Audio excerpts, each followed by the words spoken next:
नमस्कार। अब तक की सभी समाचारों को लेकर आपके साथ मैं हूं सुखवीर। आप देख रहे हैं आपका अपना चैनल दीवानी हज। और आज की खबरें इस प्रकार से।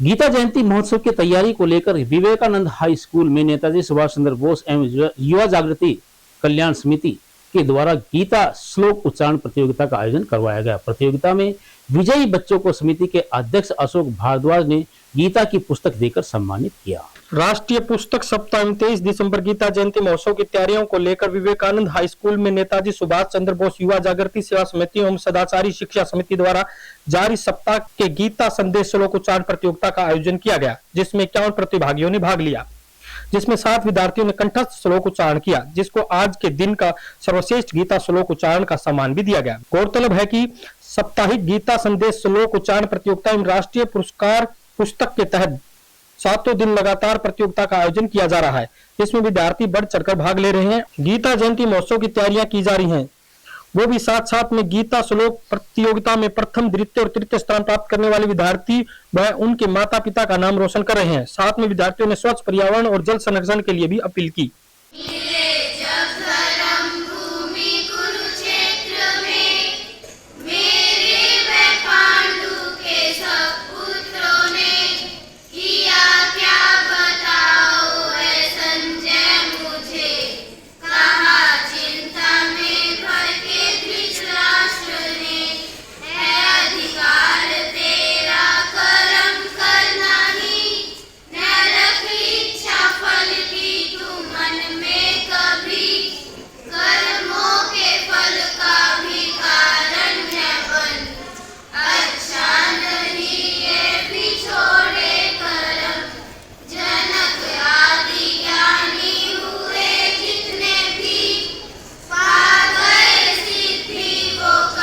गीता जयंती के ऊपर हमारे बच्चों ने 18 के 18 श्लोक तैयार किए हैं।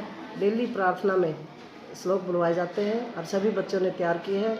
और इस गीता जयंती के ऊपर हमारे ज्ञानंद जी महाराज जी जो हमारे स्कूल में ओपी नंदवानी गुलाटी जी आए थे, बच्चों को बुक दे के गए हैं और प्रोत्साहन करके गए हैं बच्चों को, ताकि बच्चे गीता के बारे में बच्चों को पता हो। आगे आने वाले टाइम में भविष्य में भी गीता का, महाभारत का बुक में भी ये कोशिश है हमारे मुख्यमंत्री की, ताकि बच्चों को कुछ संस्कार और इसके बारे में पता लगे।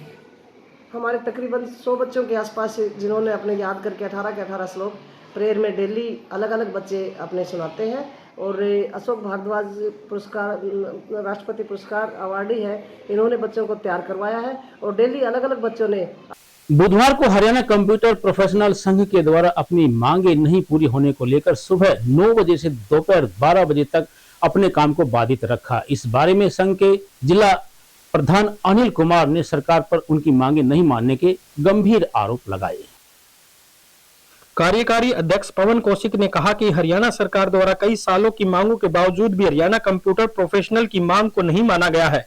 मुख्य मांग डीटेल्स का केंद्रीयकरण करते हुए बजट का प्रावधान किया जाए, सभी कार्यकारी कर्मचारियों के पद सृजित किए जाएं, हरियाणा कौशल रोजगार निगम में भेजे गए कर्मचारी को वापस डेट्स इसमें शामिल किया जाए, 38 साल तक सेवा सुरक्षा प्रदान की जाए, पद के अनुसार सम्मान काम समान वेतन दिया जाए। सरकार रेगुलर एक्ट लेकर आती है तो डिटेल्स को शामिल करते हुए रेगुलर किया जाए, लेकिन आज तक किसी भी मांग को सरकार द्वारा नहीं माना गया है। इसलिए पूरे प्रदेश के कंप्यूटर प्रोफेशनल मौजूदा सरकार से नाराज हैं। आने वाली 22 नवंबर 2023 को उपायुक्त महोदय के माध्यम से मुख्यमंत्री के नाम ज्ञापन सौंपा जाएगा, जिसमें जिला मुख्यालय पर ज्ञापन दिया जाएगा। इसके लिए संघ से संबंधित सभी प्रोफेशनल जिला मुख्यालय पर इकट्ठे होंगे और अपना प्रदर्शन करते हुए जिला उपायुक्त को मुख्यमंत्री के नाम ज्ञापन देंगे।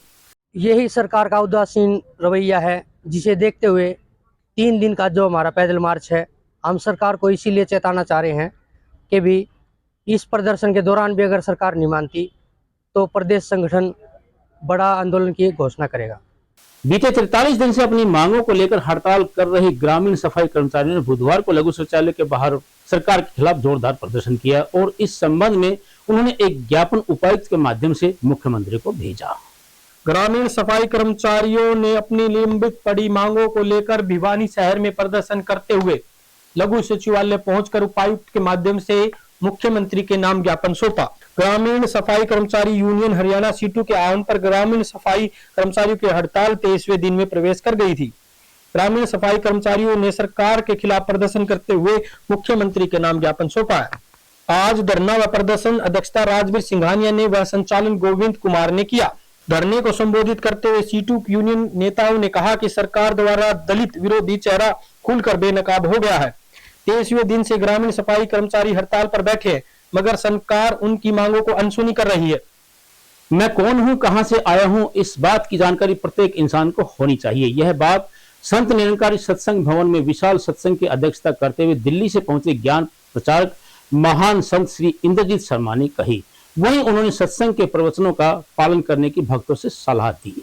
मैं कौन हूं, कहां से आया हूं, इस बात की जानकारी प्रत्येक इंसान को होनी चाहिए। यह बात संत निरंकारी सत्संग भवन में विशाल सत्संग अध्यक्षता करते हुए दिल्ली से पधारे ज्ञान प्रवचक महंत संत श्री इंद्रजीत शर्मा जी ने कही। उन्होंने कहा कि जो इंसान सत्संग में सुनकर समझकर अमल में लाए, वास्तव में उसी का सत्संग में आया हुआ माना जाता है।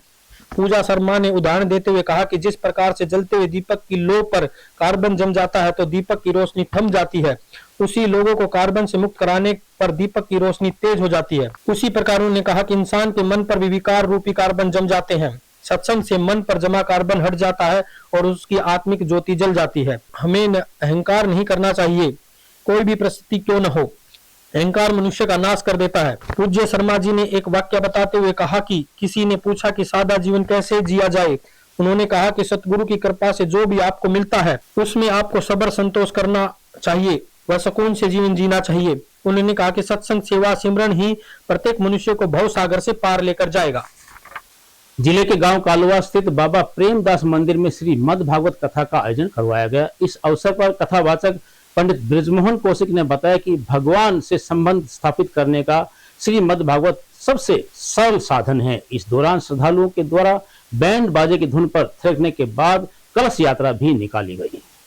जिले के गांव कालुआ स्थित बाबा प्रेमदास मंदिर में श्रीमद् भागवत कथा का शुभारंभ मंगलवार को कलश शोभा यात्रा निकालकर किया गया। शोभा यात्रा में श्रद्धालु बैंड बाजा की धुन पर बज रहे भक्ति गीतों पर जमकर थिरके। कलश यात्रा के समापन के बाद श्रीमद् भागवत कथा का शुभारंभ किया गया। इस मौके पर कथावाचक पंडित ब्रजमोहन कौशिक ने कहा कि भगवत कथा भगवान से संबंध बनाने का कलयुग में सबसे सरल माध्यम है।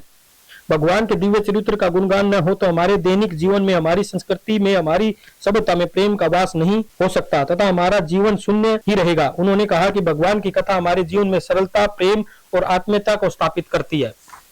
ग्राम स्वराज के माध्यम से मिल सकती है पूंजीपतियों की गुलामी से आजादी, यह कहना है ग्राम स्वराज किसान मोर्चा के जिला अध्यक्ष जोगिंदर तालू का। वहीं उन्होंने सरकार पर पूंजीपतियों के हितैषी होने के आरोप लगाए।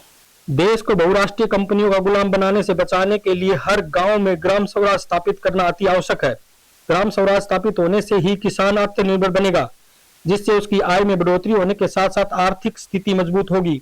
यह बात ग्राम स्वराज किसान मोर्चा के जिला अध्यक्ष जोगेंद्र तालू ने दीनबंधु सर छोटू राम की जयंती पर को जिला के गांव बनाना में आयोजित होने वाली ग्राम समाज किसान जवान महापंचायत का निमंत्रण देते हुए कही। बुधवार को ग्राम स्वराज किसान मोर्चा के पदाधिकारियों ने स्थानीय न्यायिक परिसर में निमंत्रण दिया। बुधवार को ग्राम स्वराज किसान मोर्चा के पदाधिकारियों ने स्थानीय न्यायिक परिसर में निमंत्रण अभियान चलाते हुए अधिवक्ताओं को महापंचायत में पहुंचने का आह्वान किया। इस मौके पर जिला अध्यक्ष जोगेंद्र तालू ने कहा कि ग्रामीणों को ग्राम स्वराज एवं गो आधारित टिकाऊ परंपरागत खेती के फायदे बताने के उद्देश्य से ग्राम स्वराज किसान मोर्चा द्वारा चलाए जा रहे जन जागरण अभियान को गति देने की रूपरेखा महापंचायत में तैयार की जाएगी। आज की खबरों में बस इतना ही। अब मुझे दीजिए इजाजत। देखते रहिए आपका अपना चैनल भिवानी हलचल।